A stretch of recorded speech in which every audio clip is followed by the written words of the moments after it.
Para quem não sabe ainda, a Lei da Liberdade Econômica ela nasceu em 2019, através de uma medida provisória do governo federal. Essa medida provisória ela tinha como premissa básica a desburocratização para que pudesse gerar emprego e renda dentro das cidades.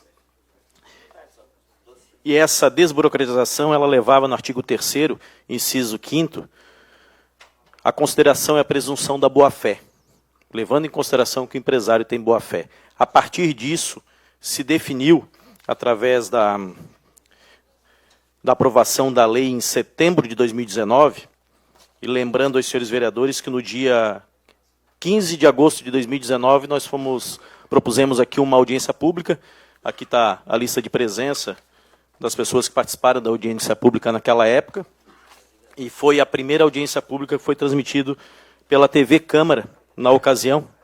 Então, quando da retomada da TV Câmara, então nós tivemos uma interação online, com perguntas online naquela ocasião.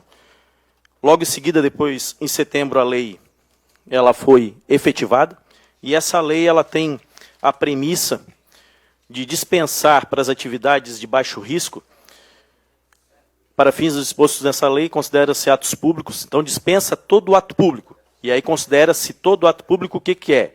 Da liberação, da licença, da autorização, da concessão, da inscrição, permissão, o alvará, o cadastro, o credenciamento, o estudo, o plano, o registro, os demais atos exigidos sob qualquer denominação por órgão ou entidade da administração pública na aplicação da legislação como condição para exercício da atividade econômica, inclusive o início, a continuação, o fim, a instalação, a construção, a operação, a produção, o funcionamento, o uso, o exercício ou a realização no âmbito público, privado, da atividade dos serviços estabelecidos, seja com profissão, instalação, operação, produto, equipamento, veículo, edificações e outros. São princípios que norteiam a liberdade como uma garantia no exercício da atividade e a boa-fé particular perante o poder público. Então isso aqui é o que está previsto na lei. Infelizmente, as coisas não andam. Nós aprovamos aqui aquela lei que isentou, que deu taxa zero aos MEIs de 2020 para trás, porque em 2021 veio do Poder Executivo, do prefeito Orvino e sua equipe, uma lei dando nova redação, aquela lei de 2009, vocês lembram disso, que aí isentou de vez realmente, definiu que era taxa zero ao microempreendedor individual. Mas o que nós aprovamos aqui há pouco mais de um mês foi justamente dar uma redação correta àquilo que já existia, entender que aquilo que existia lá em 2009 era o que a lei federal aqui, pelo que eu até cansei de ler, vocês viram que abrange tudo. Por quê? Porque tem que deixar tudo escrito para que não tenha aquela dúvida como aconteceu em função do microempreendedor individual. A lei está definida. E aí o Tribunal de Contas começou a notificar os municípios catarinenses, solicitando o que foi feito com a Lei da Liberdade Econômica. Então notificou a primeira vez e agora, em 26 de maio de 2022, ele emitiu mais um ofício circular e aí definiu aqui, sugere, pergunta, orientar os municípios que não atenderam o primeiro ofício para que tomem as providências cabíveis para o seu efetivo cumprimento legal, efetivo legal da Lei da Liberdade Econômica.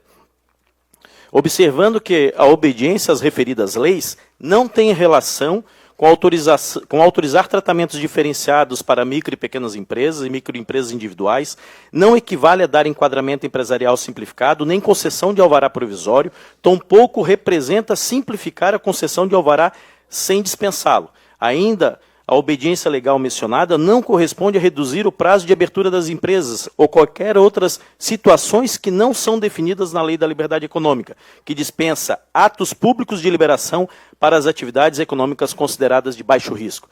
O senhor que é da Receita, vereador Mauro, não sei se o senhor conseguiu entender aqui o que o Tribunal de Contas quer. Então, quando a gente aprova uma taxa zero ao microempreendedor individual, que já era definido na Lei Geral dos Microempreendedores, quando a gente define um alvará simplificado para funcionamento, quando a gente define dentro da Receita ou da Vigilância Sanitária a autoinspeção e a autodeclaração do empresário, dizendo que ele está apto a receber o seu alvará sanitário, para que ele tenha na parede o quadro do alvará sanitário, mas aquele alvará sanitário ele diz que ele está que ele foi fiscalizado e que ele está apto com todas as normas sanitárias. Então, quando ele se autodeclara, no meu entender, ele não pode ter o documento pregado à parede. É isso que a Lei da Liberdade Econômica pega. Ela diz que não precisa do ato público, não precisa do alvará sanitário. Por quê? Porque o poder público ele tem o poder de polícia para fiscalizar a qualquer tempo aquele empresário que está desenvolvendo atividade empresarial em desacordo com as normas. Mas a atividade de baixo risco, como já manifestei aqui, ela é atividade, são as atividades que são a mola propulsora do desenvolvimento da cidade. É aquela que está inserida nos bairros, e toda aquela atividade inserida nos bairros, se ela tiver a sua economia vingando, ela pujante, ela vai devolver o recurso para dentro daquele bairro. Então, quais são as atividades que nós estamos conversando, que nós estamos falando sobre atividades de baixo risco? Nós estamos falando da costureira, estamos falando da padaria, estamos falando do chaveiro, estamos falando do barbeiro, estamos falando de uma imobiliária, estamos falando de um escritório de contabilidade, estamos falando de várias atividades que estão dentro dos bairros das cidades no Brasil que precisam ter a sua liberdade para exercer a sua função. Com isso, tendo a liberdade, sendo liberada dos atos públicos, ela poderá sim se desenvolver naquilo que mais ela sabe fazer, que é o quê? Gerar a produção, estar ali na ponta produzindo. Para isso, a gente precisa, sim, que o município tente, de acordo com o Tribunal de Contas, tente buscar uma solução para que a gente possa se enquadrar de uma vez por todas na Lei da Liberdade Econômica.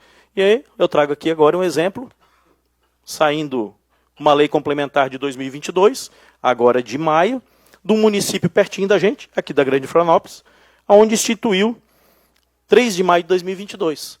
Onde o município já instituiu, dentro do município dele, a Lei da Liberdade Econômica. Só que, infelizmente, mais uma vez, eu critico aqui, e aí busca lá dentro da lei, pô, que legal, trouxe a Lei da Liberdade Econômica. Mas essa lei é para quê? Essa lei ela foi criada para as atividades de baixo risco, está aqui na 5ª página, o artigo 14º, as empresas enquadradas como baixo risco, ficam dispensadas do alvará de funcionamento para exercerem suas atividades econômicas. Essa é o que deveria ser a lei da atividade econômica. Só que eles botaram 2 vírgulas aqui. As empresas enquadradas como baixo risco, vírgula, que não utilizem estruturas físicas para atendimento ao público e nem sirvam como local de trabalho para funcionários, vírgula, ficam dispensados do alvará. Ou seja, quem que vai desenvolver uma atividade que não tem empregado? Quem que vai desenvolver uma atividade que não tem uma estrutura física, gente? Só a empresa virtual. Então, ou seja, abraçou no município a Lei da Liberdade Econômica, mas botou um jabuti lá no meio que não vai atender ninguém. O Rodrigo primeiro, depois o Mauro. Oi, vereador, obrigado pela parte. Só para lembrar, vereador, que na legislatura passada o senhor, não lembro se foi em conjunto com mais alguém, protocolou o projeto de Lei da Liberdade Econômica, correto? Acabou que o governo entendeu, por não ser atribuição, teria que vir do município.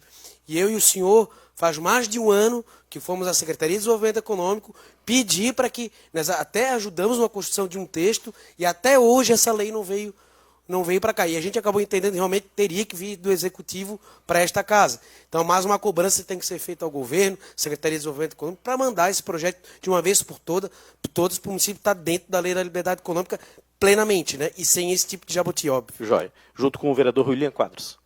É só lembrar o senhor vereador para convidar a Secretaria de Saúde, principalmente Vigilância Sanitária, para uma roda de conversa nesta casa e esclarecer esse ponto, porque eu acredito que eles não estão tendo o entendimento necessário para a liberação do alvará e a dispensa do próprio alvará. Obrigado. Obrigado.